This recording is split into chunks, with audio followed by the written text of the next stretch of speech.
करते हैं हम डेविस को पढ़ रहे थे और डेविस की जो स्टेजेज है इरोजन साइकिल की, तो उनकी स्टेजेज में हम पहुंच गए थे। फर्स्ट स्टेज को रीड कर रहे थे। फर्स्ट स्टेज को वापस मैं आज पुनः बताऊंगा आपको कि जो फर्स्ट स्टेज है उसमें क्या होता है, क्योंकि फर्स्ट को नहीं पढ़ेंगे तो सेकंड नहीं समझ में आएगा। तो सबसे पहले कल तक की स्लाइड्स चला देते हैं। हाँ, तो सबसे पहले हम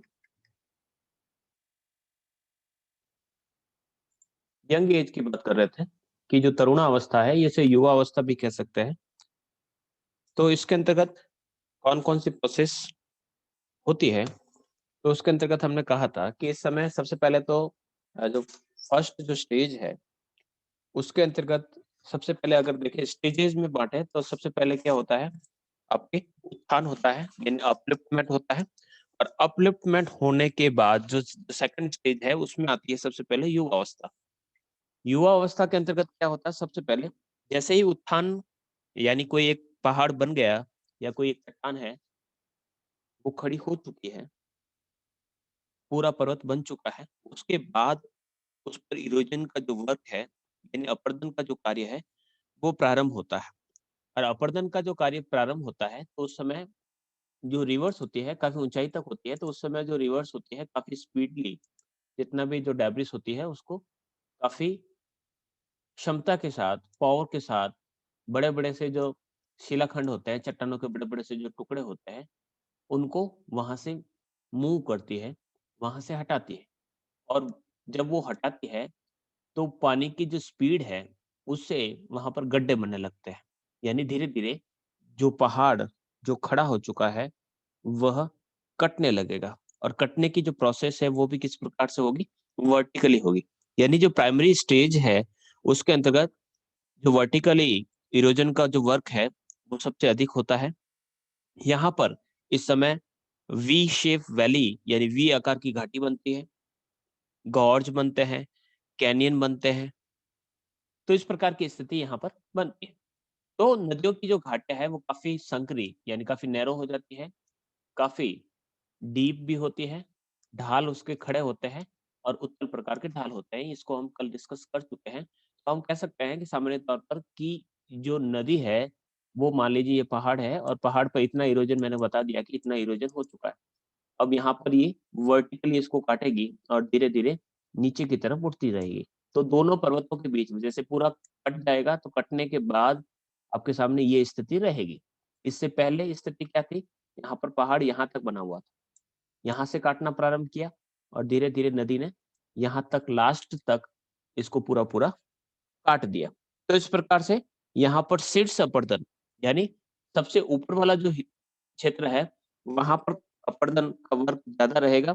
और जो पार्श्विक अपर्दन यानी लैटरल जो इरोजन है, लैटरल इरोजन का अर्थ होता है, मैं इसको व्हाइट बोर्ड पर समझते हैं। यहाँ पर अपर्दन का जो वर्क रहेगा मैंने कहा कि वर्टिकली होता है। तो अपर्दन किस प्रकार से 2 प्रकार से वर्क हो सकता है देखिएगा, मैंने जैसे कि ये पूरा का पूरा पहाड़ बना दिया और पहाड़ बनाने के बाद मैं कहता हूँ कि यहाँ पर इरोजन का वर्क स्टार्ट हुआ। तो इरोजन का जो वर्क स्टार्ट हुआ, वो इस प्रकार से वर्टिकली हो रहा। यानी जो चट्टान को है, नदी जो है, इस प्रकार से सीधा काट रही है। यहाँ पर नदी सबसे पहले इस ए स्थान पर थी, ठीक है? और यहाँ से नीचे गिर रही थी। फिर आई बी स्थान पर, तो बेस क्या हो गया? यहाँ पर। फिर नदी का जो बेस है, वो सी पर रहा। फिर नदी का जो बेस है, वो डी पर रहा। तो वर्टिकली इस प्रकार से सीधा काटती है। साइड में। अब मैं कहता हूँ कि वो लैटरल इरोजन करती है या पार्श्विक अपरदन करती है, तो पार्श्विक अपरदन का अर्थ होता है कि ये जो नदी है इसको साइड में से भी काटती है। तो नदी की जो घाटी है या जो वैली है, वह चौड़ी नहीं होती है, वो लंबी होती है। तो ये पीले कलर का जो स्ट्रक्चर बताया है कि यहाँ से यहाँ तक काटेगी या यहाँ से यहाँ तक काटेगी, ये वर्क अभी प्राइमरी स्टेजेस पे नहीं होता है। प्राइमरी स्टेजेस में जो नदी होती है, काफ़ी पावरफुल होती है और नदी जब काफ़ी पावरफुल होती है, तो वो क्या करती है, वर्टिकली इरोजन का वर्क है, ज़्यादा करती है। तो अधिक परिवहन क्षमता के कारण नदियाँ बड़े-बड़े शिलाखंडों के कारण जल गर्तन यानी जल के साथ ज़मीन को कुरेदने का वर्क करती है। घाटी की डीपनिंग होती है घाटी घटक, यानी वैली डीपनिंग की जो प्रोसेस है वो यहाँ पर कंटिन्यू रहती है। इस प्रकार से इस अवस्था में जैसे कि कहा है कि निरपेक्ष उच्चावच स्थिर रहता है, स्टेबल रहता है, लेकिन सापेक्ष उच्चावच में निरंतर वृद्धि होती है। अब इसको समझते हैं कि सापेक्ष और निरपेक्ष का इस प्रकार से क्या दिया गया है। हमने कहा कि ये जो सापेक्ष है, हमने पहाड़ की ये हाइट थी, ठीक है? अब इरोजन होने के बाद उसकी हाइट क्या है, ठीक है? अब सापेक्ष स्थिति का अर्थ होता है कि ये स्थिति, ठीक है? यहाँ पर इसकी हाइट है यहाँ से यहाँ तक। मैं कह देता हूँ कि ये यहाँ तक इसकी हाइट है, ठीक है? माउंटेन की हाइट मीन सी लेवल से यहाँ पर मैं लिख देता हूँ, मीन सी लेवल, मीन सी लेवल से इतना अबोव है, ठीक है? लेकिन जब इरोजन का वर्क होगा तो ये जो हिस्सा है, ये तो आ गया नीचे, ठीक है? तो नदी अब यहाँ पर बह गई, तो ये जो हिस्सा अब नीचे आ गया, लेकिन ये जो हाइट, तो ये जो सब ऊंचाई है ये बढ़ती गई, ठीक है? तो ये यहाँ से इसकी ऊंचाई जो पहले कम थी, वो ऊंचाई अब बढ़ती गई क्योंकि बीच का जो हिस्सा है वो कट गया। तो कटने के साथ-साथ यहाँ पर ऊंचाई बढ़ती गई। जैसे कि जैसे हम गड्ढा खोदते हैं, तो गड्ढा जैसे-जैसे खोदेंगे तो हम देखेंगे कि हमारी जो कह सकते हैं कि हाइट जो है वो बढ़ती जाती है। तो इस प्रकार की जो प्रोसेस होती है, उसको यहाँ पर समझाया गया है। तो फर्स्ट जो स्टेजेज़ है, उसमें आपको याद रखना है कि अपरदन के बाद जो उत्थान का जो प्रोसेस रहेगा, अपलिफ्टमेंट का जो प्रोसेस रहेगा, उसके बाद स्टार्ट होगा। जैसे ही अपलिफ्टमेंट स्टार्ट पूरा हो गया, उसके बाद इरोजन का वर्क स्टार्ट होगा। इस समय जो नदियाँ हैं, वो वर्टिकली इरोजन करेगी, लैटरल इरोजन नहीं होगा। इस समय वी शेप वैली बनेगी, गॉर्ज बनेगा, कैनियन बनेगा, ठीक है? तो ये जो प्रोसेस रहेगी, ये फर्स्ट स्टेजेस के अंतर्गत रहते हैं। बढ़ते हैं सेकंड स्टेजेस में कि सेकंड स्टेज में क्या होगा, तो यहाँ पर है At this stage, a V-shaped valley, a gorge and canyon are formed. Next बढ़ते हैं प्रौढ़ावस्था, जिसे मैच्योरिटी एज कहा जाता है। अब काफी मैच्योर हो चुके हैं, मैच्योर हो चुके हैं इसका अर्थ हो गया कि उसमें जो पावर पहले बाल्यकाल में या फिर जो यंग एज में था, उतना पावर अब नहीं रहा। तो इस समय क्या रहेगा कि इस अवस्था में पार्श्विक अपरदन से नदी की घाटियों की चौड़ाई बढ़ने लगती है। अब यहाँ पर लैटरल इरोजन स्टार्ट हो गया। लैटरल इरोजन किस प्रकार से हो गया कि फर्स्ट स्टेज में देखा कि नदी जो है इस प्रकार से सीधा काट रही थी, ये फर्स्ट स्टेजेस में हुआ, ठीक है? अब जो सेकंड स्टेज रहेगा, उस सेकंड स्टेज में क्या रहेगा, यहाँ पर तो वी शेप वाली बनी। सेकंड स्टेज में यहाँ पर ये जो कटाव है, ये ऐसा हो जाएगा, ठीक है? तो यहाँ पर तो बन गई, क्या बन गई? वी शेप वैली बन गई और यहाँ पर क्या हो रहा है?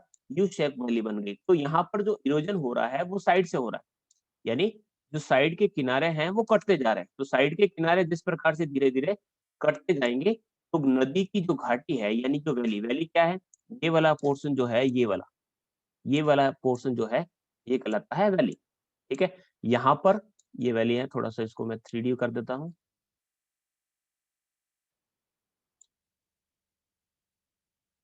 तो ये है वैली। तो वैली यहाँ पर इस प्रकार से डीप जा रही है, ये नीचे की तरफ जा रही है। तो इस प्रकार से यहाँ पर ये फर्स्ट स्टेजेस है। तो फर्स्ट स्टेज में क्या हो रहा है? नदी जो है सीधा नीचे की तरफ गहराई की ओर काट रही है। लेकिन जो सेकंड स्टेज जिसमें मैच्योरिटी एज कहा जाता है, उसमें जो नदी है साइड में से काट रही है। तो साइड का जो हिस्सा है, वो धीरे-धीरे यहाँ पर कटने लगता है, यानी ये जो चौड़ाई है, ये गैप है, ये बढ़ता जाएगा। तो लैटरल इरोजन या पार्श्विक जो अपरदन है, वो बढ़ेगा। तो यहाँ पर देखिएगा चौड़ाई बहुत कम है, लेकिन जो लंबाई है वो काफ़ी बढ़ जाती है।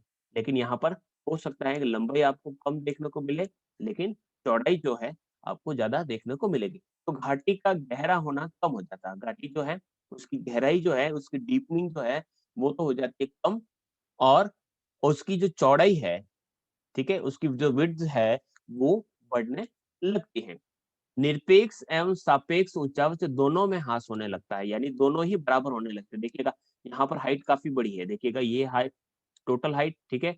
और ये हाइट, ठीक है? तो ये हाइट में और इसमें हाइट में काफ़ी फ़र्क है। लेकिन यहाँ पर आप देखेंगे कि ये जो गैप रहता है, ये गैप काफ़ी कम होने लगता है, यानी ऐसा नहीं लगता है कि काफ़ी ऊँचाई। ये यहीं से भी, यहाँ से भी कटेगा, यहाँ से भी कटेगा, लेकिन यहाँ पर सीधा-सीधा लंबा कट रहा था। लेकिन यहाँ पर ड्यूरेशन होता है, वो साइड से भी हो रहा है। तो इस प्रकार से दोनों ही जो हाइट है, वो धीरे-धीरे कम होने लगती है, ह्रास होने लगता है, यानी कमी आने लगती हैं। बढ़ते हैं आगे। नदियों के प्रवाह कम हो जाने के कारण उसकी परिवहन क्षमता घट जाती है। यानी ट्रांसपोर्टेशन का जो पावर है, ट्रांसपोर्टेशन का पावर होता है कि नदी जब यंग एज में थी वो बड़े-बड़े टुकड़ों को हटाकर, यानी नदी जो है इन बड़े-बड़े टुकड़ों को मूव कर रही थी आगे की तरफ। आगे की तरफ मूव रही कर रही थी। कहीं पर कह सकते हैं कि आपके कोई वाटरफॉल हो गया है तो उससे गिराएगी, वाटरफॉल से ये टुकड़े गिरते-गिरते आगे पहुँच जाएँगे। लेकिन अभी जब इसकी एज थोड़ी-सी मैच्योर हो चुकी है और कम हो चुका है, तो इतने बड़े-बड़े टुकड़ों को वो ना हटाकर छोटे-छोटे टुकड़ों को हटाएगी। और छोटे-छोटे टुकड़ों को जब ट्रांसपोर्ट करेगी, तो कह सकते हैं कि ये जब रगड़ेंगे, ये जब लुढ़कते हुए चलेंगे, तो नीचे की जो बेस है उसको कुरेदेंगे, उसको खुरचने का काम या खुरदने का काम करेंगे। तो इस प्रकार से आप देखिएगा यहाँ पर इरोजन जो वर्क होता है ज़्यादा होता है, लेकिन यहाँ पर छोटे-छोटे टुकड़े हैं, तो यहाँ पर इरोजन का जो वर्क है वो थोड़ा-सा स्लो हो जाएगा। तो स्लो हो जाने के कारण यहाँ पर इरोजन का वर्क कम हो जाएगा। नदी में इतना पावर नहीं है कि वो बड़ी-बड़ी टुकड़ों को हटा लें। तो यहाँ पर नदी की जो स्पीड है वो भी कम हो जाएगी और जो ट्रांसपोर्टेशन का जो पावर है वो भी कम हो जाएगा। ठीक है? बढ़ते हैं इंग्लिश में। Maturity in this stage the width of the valley starts increasing due to lateral erosion. Lateral erosion क्या होता है? वो साइड में से काट रही है। ठीक है? वर्टिकल इरोजन क्या होगा? वो लंबा काट रही है। तो लैटरल इरोजन को कहता है पार्श्विक, यहाँ पर ये रखा पार्श्विक अपरदन। ठीक है? And the deepening of the valley decrease, यानी नदियों का जो गहरा होना है वो कम हो जाता है। There is loss in both absolute and relative relief. जो हाइट्स है वो जितनी एक्चुअली थी और जैसी अभी है उन दोनों में कमी आने लगती है। As the flow velocity of rivers decreases their transport capacity also decreases, यानी उसकी वेग यानी उसकी जो पानी की जो स्पीड है वो भी कम होगी और साथ ही साथ उसके साथ बहने वाले जो मलबा होगा, जो डेब्रिस होगा, वह भी कम बहने लगेगा क्योंकि नदी के अंदर इतना पावर नहीं है। बढ़ते हैं, इसी को समझ गए होंगे। इसी प्रकार से कह सकते हैं युवा अवस्था में अंदर हम कुछ पॉइंट्स और जोड़े जा सकते हैं कि इस समय क्या होगा। तो अगर लैंडस्केप की बात करें तो यहाँ पर यू शेप वैली का निर्माण होगा। यू शेप वैली का यहाँ पर निर्माण होगा। जैसे कि आपने फर्स्ट स्टेजेस में देखा था कि वहां पर वी शेप वैली बन रही है, तो यहाँ पर यू शेप वैली यहाँ पर क्रिएट हो जाएगी। ठीक है? तो इस प्रकार से ये रही आपकी सेकंड स्टेज। फिर हम बढ़ते हैं थर्ड स्टेज पे। थर्ड स्टेज जिसे ओल्ड एज कहा जाता है, बिल्कुल स्लो हो चुकी है नदी। नदी इस अवस्था में जल मार्ग ढाल के अत्यंत कम हो जाने के कारण गतिक ऊर्जा न्यूनतम हो जाती है, यानी उसकी जो स्पीड है वो कम हो जाती है। अब इसको थोड़ा सा एक डायग्राम से समझते हैं। जैसे कि हमने कहा कि नदी पहाड़ से उतरती है, काफी ज्यादा स्पीड है, फिर थोड़े से ढलान पर आती है तो स्पीड और कम हो जाती है, फिर एकदम मैदानों में आ जाती है तो उसकी स्पीड कम हो जाती है। तो अगर मैं एक डायग्राम में बनाऊं तो हम इस प्रकार से इसको बता सकते हैं कि ये जो यहाँ पर नदी यहाँ बहती थी तब तो थी यंग एज में, जब यहाँ पर आती है तब आती है थोड़ी सी मैच्योरिटी एज में, और यहाँ पर आती है तब वो आ जाती है ओल्ड एज में। ठीक है? तो यहाँ पर क्या बन रहा है देखिएगा, यहाँ पर हमने बनाया कि यहाँ पर जो बना वो वी शेप वैली का निर्माण हुआ। यहाँ पर वी शेप वैली बनी है क्योंकि नदी ने इसको वर्टिकली इरोजन किया, नदी ने इसको सीधा काटा। ठीक है? जो सेकंड जो स्टेज है उसमें आपके बना नदियां चौड़ी हो चुकी है, घाटियां जो है चौड़ी हो चुकी है, और ऐसी स्थिति में यहाँ पर बना है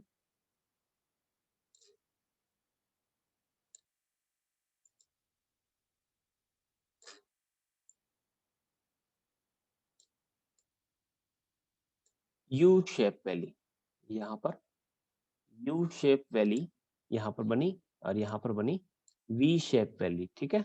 नदियां चौड़ी हो चुकी है और घाटी को भी वो चौड़ा कर रही है। फिर आई ओल्ड एज। अब ओल्ड एज में आ गई तो यहाँ पर क्या बनेंगे, यहाँ पर बनेंगे प्लेन्स, मैदान बनेंगे। ठीक है?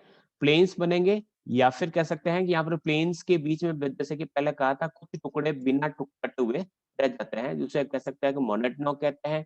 यहाँ पर डेल्टा क्रिएट होगा क्योंकि इसके ठीक बाद ओल्ड एज के बाद जब बिल्कुल बूढ़ी हो चुकी है नदी, अब बिल्कुल भी शक्ति नहीं है, पानी एकदम धीरे धीरे से कल कल सा बहता हुआ धीरे धीरे से बहता है, तो उस समय यहाँ पर पानी जो है इस प्रकार से फैल कर बहेगा।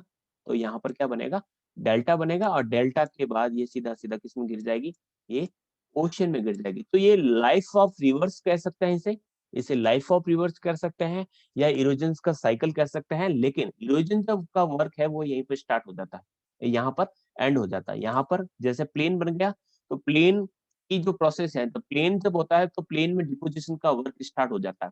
तो यहाँ पर डिपोजिशन का वर्क स्टार्ट होगा, डेल्टा में डिपोजिशन होगा, इरोजन का वर्क बिल्कुल बिल्कुल खत्म हो जाएगा या बिल्कुल लोवेस्ट हो जाएगा। तो इस प्रकार से इरोजन का जो साइकिल है इनके अनुसार चलता रहता है।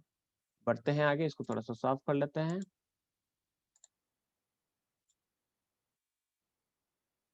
निरपेक्ष एवं सापेक्ष ऊंचावच दोनों न्यूनतम होते रहते हैं। बिल्कुल एकदम प्लेन हो गया, घाटियां काफी उथली उथली यानी स्वेलो, थोड़ा सा कम गहरी, अत्यंत चौड़ी हो जाती है, जिनका पार्श्व ढाल अवतल होता है। पार्श्व ढाल अवतल का अर्थ होता है, पार्श्व ढाल का यानी लैटरल। अब देखिएगा पार्श्व ढाल क्या होता है, देखिए अवतल और उत्तल का आपको पता होगा। जब हम ये कहते हैं इस प्रकार से, ठीक है, ये अगर ये ढाल इस प्रकार का है, एक जो ढाल है ये है इस प्रकार का, ठीक है, इस प्रकार का जो ढाल होता है उसे हम कहते हैं अवतल, ठीक है, या इसे कहते हैं कॉन, ठीक है। और जब इस प्रकार का ढाल होता है, ढाल देखिएगा मैं यहाँ पर इंडिकेट कर रहा हूँ कि यहाँ से ये ढाल इस प्रकार से, इस प्रकार से, और यहाँ का जो ढाल है वो है इस प्रकार का। जब इस प्रकार का ढाल होता है तो उसे कहा जाता है उत्तल, यानी कॉन बैक्स, ठीक है। तो ये ढाल, तो अब किस प्रकार का ढाल हो रहा है, अवतल हो रहा है। तो अवतल का अर्थ हो गया कि जो घाटियां हैं वो इस प्रकार से ढाल, ये ढाल हो गया इस प्रकार का ढाल, और ऊपर की तरफ यहाँ पर घाटी बनाने की कोशिश करता हूँ।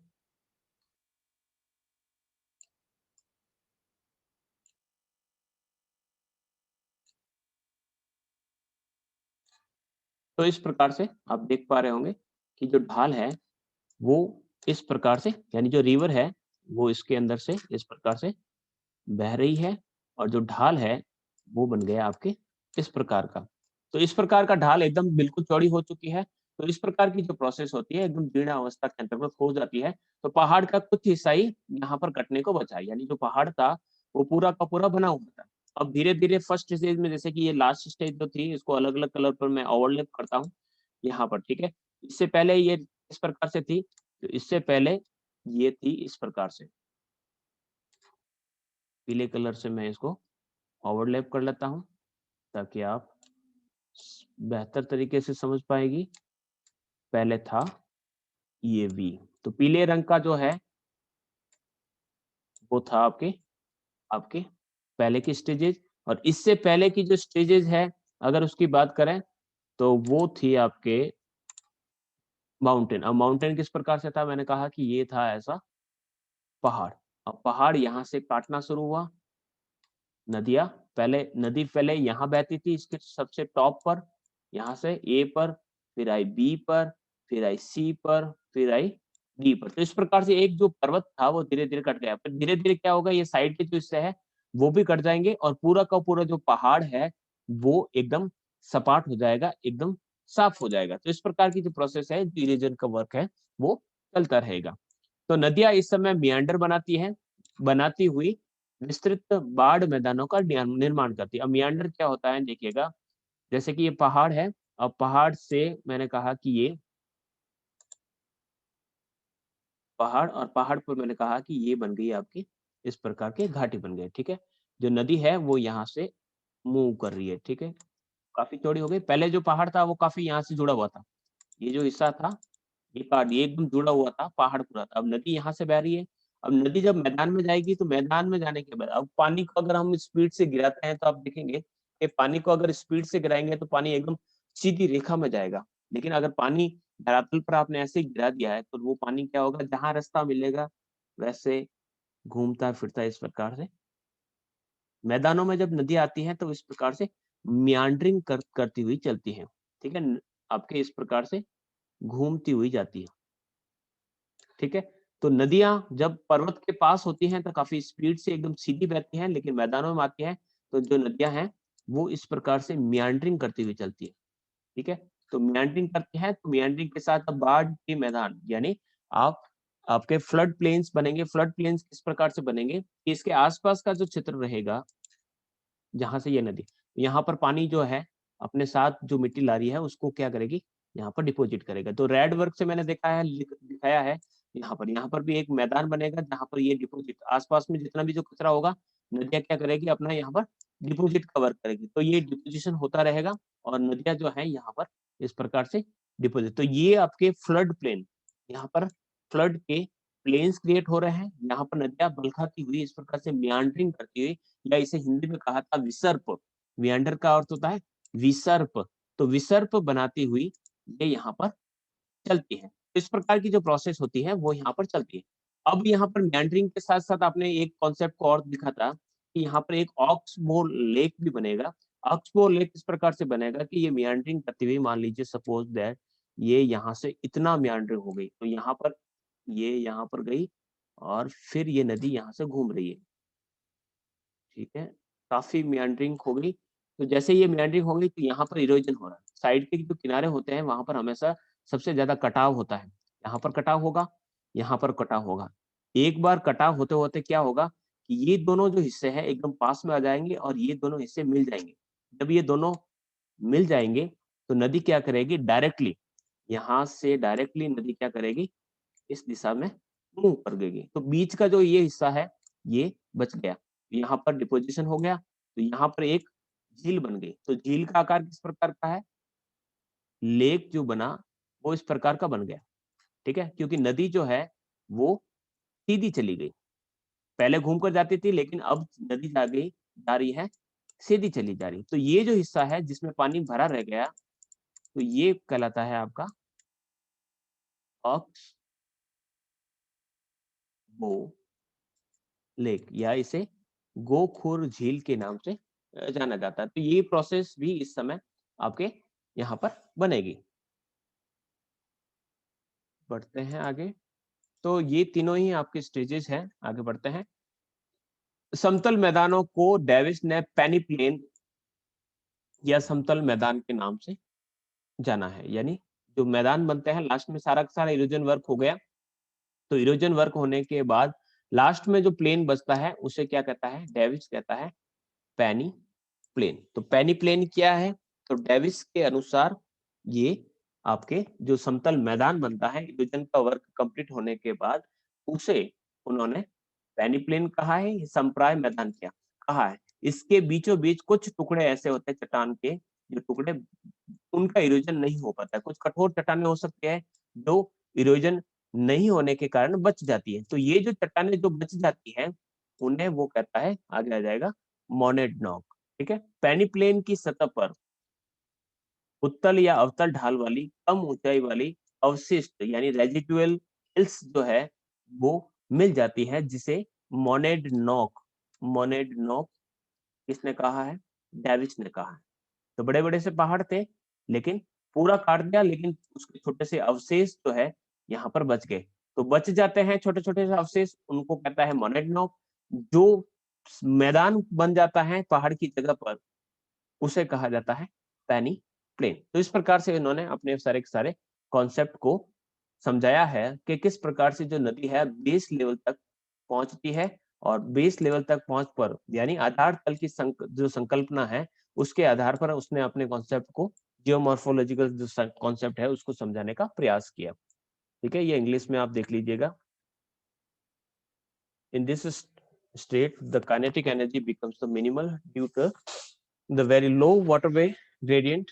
तो वाटरवे का जो ग्रेडियंट है, जो ढाल है या प्रवणता है, जो कम हो जाती है। Both absolute and relative reliefs are minimal. The valleys are shallow and extremely broad, whose lateral gradient is concave. Rivers from the wide flood plains forming meanders, AM है, meanders. Plains ground has been named by Davis as पेनिप्लेन, इसे Davis पेनिप्लेन कहता है, और कुछ जो टुकड़े बच जाते हैं उन्हें मोनेटनॉक नाम दिया है। ठीक है, तो ये आपके स्टेजेस था। अब इसको चित्र के माध्यम से समझ लेते हैं कि इनका जो वर्क है किस प्रकार से। देखिएगा इस चित्र को, देखिएगा यहाँ पर हमने देखा है कि सागर तल से निरपेक्ष ऊंचाई, यानी इसका एल्टीट्यूड है। इंग्लिश वाले देखते रहे, हिंदी वाला देख। तो सागर तल से ये कितना ऊंचा है, इतना ऊंचा है। ठीक है, कोई स्ट्रक्चर इतना ऊंचा है, और ये है इसकी स्टेजेस। इस तरफ जाएंगे तो जैसे जैसे स्टेजेस आएगी, देखिएगा यहाँ पर हमने कहा कि जो स्टेजेस है, तो स्टेजेस किस प्रकार से, यहाँ पर देखिएगा ये अपर कर्व यूसी, ठीक है, ये यूसी, और ये है लोअर कर्व यानी निचला वक्र, ऊपरी वक्र और निचला वक्र। ठीक है, तो ये जो इसकी हाइट है, देखिएगा ये हाइट, ये इसकी एक्चुअल हाइट है। ठीक है, ये इसकी एक्चुअल हाइट है, ये इसकी एक्चुअल हाइट है। ठीक है, ये हाइट है एक्चुअल। अब क्या हो रहा है कि जो सबसे पहले जैसे स्थल खंड जो है वो उत्थान समाप्त हुआ, यानी पूरा का पूरा अपलिफ्ट हो चुका है। अपलिफ्ट होने के बाद ये जो पहाड़ है, ये देखिएगा ये यहाँ से हाइट कम नहीं हो रही। ठीक है, यहाँ पर तो इतना ही है। ठीक है, लेकिन इसका जो बीच का जो हिस्सा है, ये लोअर कट है या लोअर कर्व है, वो पहुंच गए यहाँ पर, तो इसकी जो हाइट है वो यहाँ से कम हो गई। तो सापेक्ष और निरपेक्ष जो ऊंचाई मैंने बताई वो यहाँ से बनाई कि जो एक्चुअल जो हाइट है, यानी पर्वतों के जो शिखर है वो तो वही रहते हैं, लेकिन बीच का जो भाग है जहाँ से रिवर निकल रही है वो इरेजन हो गया। तो यहाँ पर लोअर कट और अपर कट के माध्यम से देख सकते हैं कि जो पहली जो प्राइमरी स्टेजेस है उसमें देखिएगा काफी ऊंचे ऊंचे पहाड़ है। जो नदियां हैं यहाँ पर क्या बन रही है, यहाँ पर वी शेप वैली का निर्माण हो रहा है। यहाँ पर देखिएगा ये काफी नैरो इस प्रकार से है। यहाँ पर देखिए घाटियां काफी चौड़ी हो चुकी है, और धीरे धीरे लास्ट में जाते हुए इरोजन हो गया, यानी पहाड़ जो इतना बड़ा था पहले, फर्स्ट स्टेजेस जो थी, प्राइमरी जो स्टेजेस थी वो यहाँ पर थी, सेकंड थी यहाँ पर, और थर्ड में देखिएगा ये छोटे से पहाड़ी बन गए। तो इसको लास्ट में जो बचता है उसे कहता है पेनिप्लेन, कहता है पेनिप्लेन नाम दिया है मोनाड ने। अब ये नदियां कहाँ तक काटेगी, तो बेस लेवल जो होता है, बेस लेवल देखिएगा यहाँ पर लिख रखा है, ये रहा बेस लेवल। नदियां कभी भी अपने बेस लेवल से नीचे नहीं जाती। लास्ट जो हिस्सा होता है ये है बेस लेवल, तो बेस लेवल से नीचे कभी जाने का प्रयास नहीं करती है। ये इसको ठीक इस प्रकार से समझ लेते हैं कि कोई पानी बह रहा है, और पानी के सामने अगर आपने मिट्टी की एक दीवार बना दी, देख लीजिए इतनी बड़ी दीवार बना, तो नदी जो है वो इसको पार करके, या पानी जो है इसको पार करेगा, लेकिन वो धीरे धीरे इसको इरोजन करेगी। तो नदी का जो लेवल है, तो बेस लेवल जो है उसके नीचे नदी कभी भी इसके नीचे जाकर कटाव नहीं करती, इरोजन का वर्क नहीं करती। वो जब बेस लेवल को प्राप्त हो जाती है, यानी उसको पता चल गया है कि मैं एकदम बेस पर पहुंच चुकी हूँ, उसके बाद वो इरोजन का वर्क नहीं करेगी। तो इसी प्रकार से इंग्लिश वाले में देख सकते हैं कि जो एल्टीट्यूड है, तो ये जो है अपर कर्व, ये जो लाइन दे रखी है ऊपर वाली, ये है उसका यूसी, और ये नीचे वाला है, ये है लोअर कर्व। तो लोअर कर्व जो है वो धीरे धीरे नीचे चला जा रहा है, लेकिन अपर कर्व जो है उसमें कोई ज्यादा फर्क नहीं है। प्राइमरी स्टेजेस में तो बिल्कुल भी फर्क नहीं आया, सेकेंडरीज में थोड़ा थोड़ा सा कह सकते हैं कि ये धीरे धीरे कम होता है, और लास्ट में जो बचता है जो मैदान, उसे तो कहा जाता है पेनिप्लेन। और जो बीच में कुछ पहाड़ियां बच जाती हैं, जैसे कि यहाँ पर ये स्ट्रक्चर ये बच गया, ठीक है, इस स्ट्रक्चर जो बच चुका है अभी तक इसका इरोजन नहीं हुआ है, उसे कहा जाता है मोनेडनॉक। मोनेडनॉक के नाम से इसे जाना जाता है। तो इस प्रकार से उसने अपनी स्टेजेस को समझाने का प्रयास किया है। ठीक है, तो इस प्रकार से उन्होंने अपना सिद्धांत तो दिया, लेकिन कुछ डिलिमिट्स भी है, तो उसके बारे में भी उन्होंने बताया। तो डिलिमिट्स कब आती है कि उसके बाद एक नया व्यक्ति आएगा जिसको हम पढ़ेंगे कल, वाल्टर पैंक नाम का व्यक्ति है। तो वाल्टर पैंक ने इनकी आलोचना की, और आलोचना के बाद कहा, सबसे पहले तो आलोचना क्यों की जाती है, तो सबसे पहली आलोचना तो ये होती है कि जब हम कहते हैं कि पहले उत्थान होगा, उसके बाद काटने का कार्य शुरू होगा। ये इरोजन का जो वर्क होता है, जब तक अपलिफ्टमेंट पूरा नहीं हो जाता तब तक इरोजन का वर्क स्टार्ट नहीं होता। ऐसा कभी नहीं हो सकता कि अपर्दन इंतजार करता है कि ये कब पूरा का पूरा खड़ा हो जाएगा। उस खड़े होने के बाद या उत्थान होने के बाद ही मैं अपर्दन का वहाँ जो कार्य है वो स्टार्ट करूँगा। तो सबसे पहली आलोचना तो ये होती है। दूसरी आलोचना ये भी होती है कि ये एकदम सिस्टमैटिक तरीके से कैसे जैसा चल सकता है। कोई ज़रूरी थोड़ी है कि पहले इतना काटेगा, फिर इतना काटेगा। तो ये एक नेचुरल प्रोसेस है, तो नेचुरल प्रोसेस में वर्क लगता है। तो यहाँ पर देख सकते हैं, तो स्ट्रक्चर, प्रोसेस एंड स्टेज जिसके अंतर्गत डिनोट्स जो है लिथोलॉजी का एल्टीट्यूड्स का होता है, ऊंचाई कितना है, कंपोजिशन क्या है चट्टान का, टेक्सचर ऑफ आपके अर्थ मटेरियल क्या है, उस पर डिपेंड करता है कि उसका इरोजन कैसे होगा। प्रोसेस के अंतर्गत एक्सोजेनेटिक एंड इंडोजेनेटिक दोनों प्रोसेस को शामिल किया जाता है। जो स्टेज है, स्टेज में the successive facet the landform evolution का जो वर्क रहता है, यानी फर्स्ट, सेकंड, थर्ड या फिर young, mature and old age का जो प्रोसेस चलती है। अकॉर्डिंग टू डेविस क्या कहता है, landform is a function of structure, process and stage. L is equal to F bracket S for structure, P for process और टी फॉर टाइम। स्टेजेस को यहाँ पर टाइम से डिनोट किया गया। ठीक है, तो इस प्रकार से अपलिफ्टमेंट की प्रोसेस कंप्लीट होगी। सबसे पहले अपलिफ्टमेंट होगा, फिर उसका इरेजन वर्क स्टार्ट होगा। जैसे अपलिफ्टमेंट पूरा हो गया लैंडमास का, फिर यूथ स्टेज आएगी, फिर मेच्योरिटी स्टेज आएगी, फिर ओल्ड स्टेज आएगी। जैसे जैसे स्टेजेस आएगी तो स्टेज ऑफ इरोजन के साथ सी लेवल से बिल्कुल पास की तरफ जो स्टेज है वो जाती है। सी लेवल से काफी ऊंचा हुआ जो क्षेत्र था वो मीन सी लेवल के बिल्कुल पास आने के लिए चलता रहता है। तो साइकिल ऑफ मॉडल इस प्रकार से चलता है।